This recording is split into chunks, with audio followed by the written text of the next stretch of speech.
நிலையான ஆட்சி தரும் பிரதமர் மோடிக்கே தங்களின் ஆதரவு என்றும் தமிழ்நாட்டில் பாஜகவின் செல்வாக்கு தேர்தலில் தெரியவரும் என்றும் ஓ பன்னீர்செல்வத்தின் ஆதரவாளரான பன்ருட்டி ராமச்சந்திரன் தெரிவித்துள்ளார். அவரது பேட்டியை பேட்டி அரசியல் பகுதியில் பார்க்கலாம். இன்றைக்கு இருக்கின்ற ஒரு கலவரமான உலக சூழ்நிலையில் இந்தியாவிலே ஒரு நிலையான ஆட்சி வேண்டும் என்பது காலத்தின் கட்டாயம். அது இந்த நாட்டிற்கு நடைபெறுகிற நாடாளுமன்ற தேர்தலில் அத்தகைய முடிவு அவசியம்.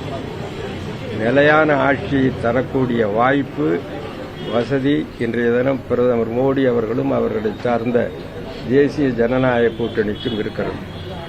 ஆகவே நாட்டின் நலன் கருதி நிலையான ஆட்சி தொடர வேண்டும் என்கின்ற கருத்தில் எங்களுக்கு எவ்வித மாற்றமும் இல்லை. தேர்தல்கள் வருகிற பொழுது, அறிவிக்கப்படுகிற பொழுது எத்தகைய அணுகுமுறையை மேற்கொள்ள வேண்டும் என்பதை கழக ஒருங்கிணைப்பாளர் அவர்கள் முக்கிய நிர்வாகிகளோடும் மாவட்ட செயலாளர்களோடும் கலந்து பேசி சரியான முடிவை எடுப்பார்கள். ஆனால் எங்களை பொறுத்தவரையிலே நாடு தொடர்ந்து நல்ல திசையிலே போக வேண்டுமேயானால் பிரதமர் மோடி தொடர வேண்டும் என்பதுதான். தேசிய ஜனநாயக கூட்டணியிலே பாஜக கழக ஒருங்கிணைப்பாளர் OPS அவர்களும் இந்த கூட்டணியில் இல்லை என்று அவர்கள் டிக்ளேர் பண்ணியிருக்காங்களா? நாம விலகி கொண்டு சொன்னோமா?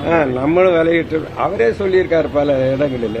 அதனாலதான் வீட்டிற்கு உள்ளே இருக்கிறவர்கள் கடைசியா தான் மிச்சம் மீதி இருந்தாதான் சாப்பிடணுமே தவிர வர்றவங்களை உபசரிக்கிறது தான் முதல் கடமை.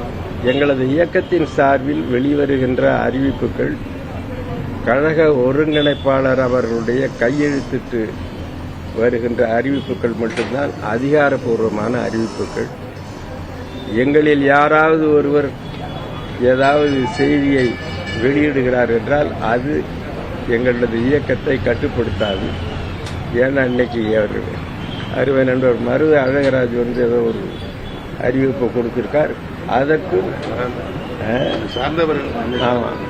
அதற்கும் எங்களுடைய நிலைப்பாட்டுக்கும் சம்பந்தம் இல்லை. அது அவருடைய சொந்த கருத்து. ஒருங்கிணைப்பாளரே சொல்லியிருக்காரு, பாஜக தலைமையில் தான் கூட்டணி, இந்த எலெக்ஷனுக்கு அவங்க தான் பொறுப்பு, அவங்க தான் நடத்தணும்னு வருகிறார்கள்.